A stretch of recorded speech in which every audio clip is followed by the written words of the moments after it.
the willingness to be opened up by a joke and to find yourself implicated by the joke, I think is a way of challenging the social norms. The extraordinary thing about football for me, is the lived experience of the history of a team and how that relates to identity, to family, to who you are. The decision to live or to die can be a rationally chosen decision. And I love how you talk about, for example, how our conceptual apparatus for suicide is outdated, and that maybe the focus should be system change instead of very much labeling things as mental illness. The main task of philosophy is to prepare us for death.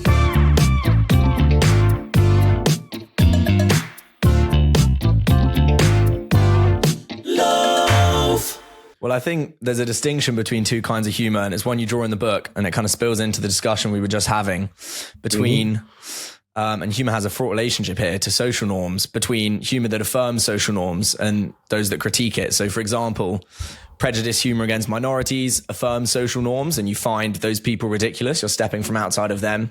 Whereas humor that can critique a social norm might find somebody who's in power ridiculous, for example, or our own ways of doing things is ridiculous. And in that way, I wanted to ask what you think of kind of the topical issue of a lot of conservative leaning comedians.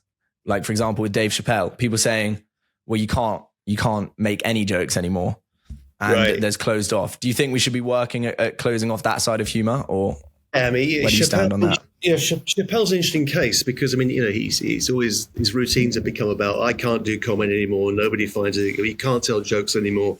And he's doing this in, Netflix specials for which he's getting tens of millions of dollars. So there is a contradiction there.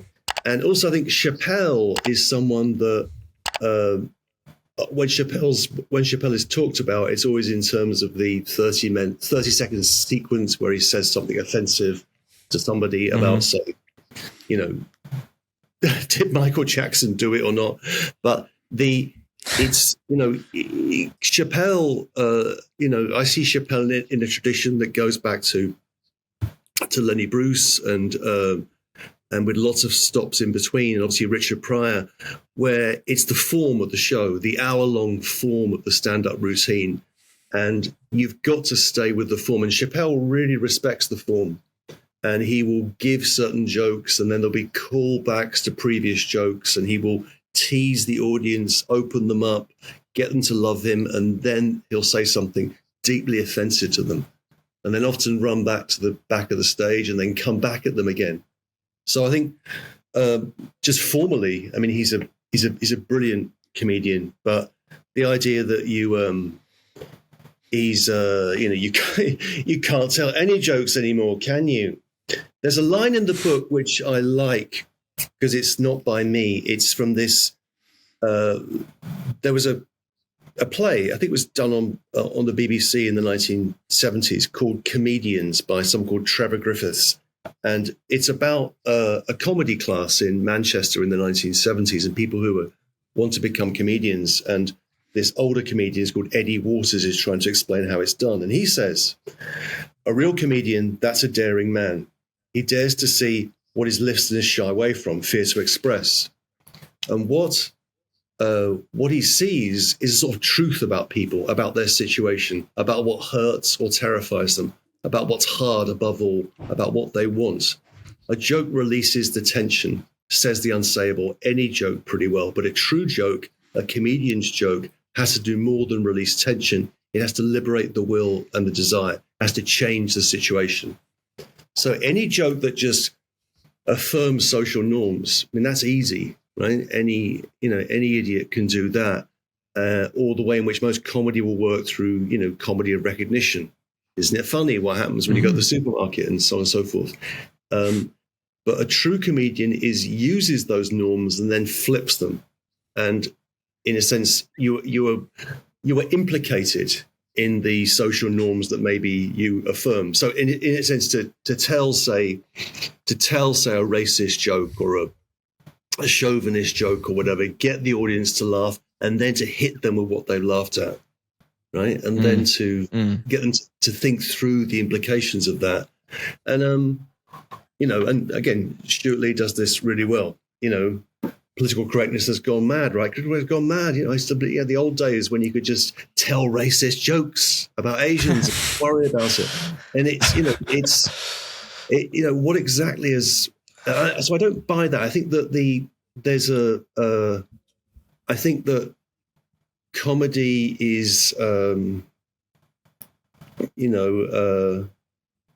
it's okay. It's okay. I mean, I think there's good and bad stuff, but the willingness to be opened up by a joke and to find yourself ridiculous, to feel yourself implicated by the joke, I think is a way of challenging the social norms of a particular society. I think that humor is liberatory. I think there's an interesting moral question with it as well, because personally, we all have to admit we've all laughed at an offensive joke sometimes. Sure. And the question is, obviously, the Kantian aphorism, ought implies can. There's an interesting thing of people saying, well, you shouldn't laugh at that. What do you think the response to that should be, for example? Because it's all well and good saying, oh, well, that's offensive, we shouldn't be doing that kind of humor. But do you think that it reveals something darker in us, that we do find it funny, or that we should try not to? How do you think we should navigate that? I think we should investigate all those dark corners all the time, and we should the idea of things being ruled out of bounds, I think it's a kind of slippery slope. I mean, I forget who said that. Maybe it's Stuart Lee again, who talked about the stage that the comedian is on as having a huge set of scare quotes around the side. Right, the stage is these huge quotation marks. Everything is said in a sense with that. It's said with a kind of ironical citational force, and what you're trying to do is to force people to experience the truth of who they are a little bit more deeply. If you do that through initially comforting them, get them on your side, then that's a mechanism you can then use to kind of open them up and get them to really. I think comedy is and should be deeply unsettling, and so therefore, a comedy that just lines up with a certain moral view of the world, I think is kind of missing the point. It has to be no holds barred or nothing at all. Hey guys, I hope you're enjoying the episode. I just wanted to drop you in a word from our sponsor Manscaped. You can use the discount code LOAF to get your discount, because even a lion needs to tame its mane. Get the Performance Package 5.0 Ultra from Manscaped now. Stay fresh with no cuts, so that your baguette leaves no crumbs.